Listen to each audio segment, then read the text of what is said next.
باش یه دولی با شربت سفارشی بهت زدم به این دختر بچه‌شو میگرفت. شربت تموم شده. بعدش هم واسه چی تو مشکی پوشیدی؟ معلومه واسه آقا حسین دیگه. بده شربتا رو داره میرسه. این شربتا رو برید. آقا امام حسین گفته برید با نظر من مخ بزنید ها. اوه تو هم فیلسوف شدی ها. نمیخوای شربت بدی کنتور ننداز. این دستمون پری. به جهنم بپره. سلام داداش خسته نباشی. بیا بقیه لیوانا رو ببر از خونه واسه شربت. باشه آبجی گرم تو برو خونه من الان میام. تویی که به خودی میزنی به ناموس رفیقت رحم نمی‌کنی. شرمنده داشت نمیدونی. خواهر منم نباشه خواهر یکی دیگه است.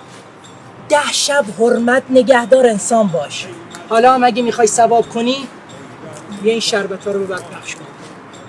اینجوری قشنگ‌تره.